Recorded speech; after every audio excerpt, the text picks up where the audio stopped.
What specific privilege did the Charter Act of 1813 not grant to the British?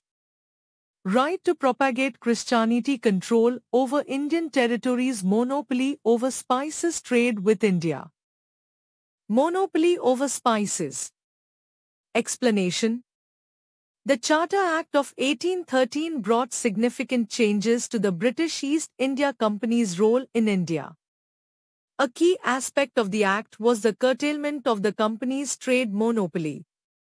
Right to propagate Christianity. The Act explicitly allowed missionaries to travel to India and propagate Christianity.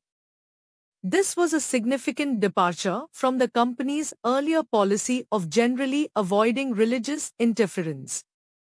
Control over Indian territories. The Act affirmed British sovereignty over the Indian territories held by the company.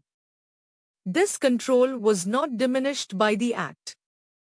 Trade with India. While the company's monopoly was curtailed, British subjects were permitted to engage in trade with India, allowing it in general. Monopoly over spices. The Act primarily targeted the East India Company's monopoly on trade with India, specifically ending its monopoly on all goods except tea and trade with China. Spices were included in the removal of the monopoly, enabling other British traders to participate in the spice trade.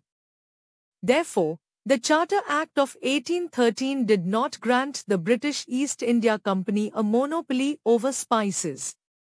Why other options are less suitable? The first option was explicitly granted to missionaries. The second option was affirmed.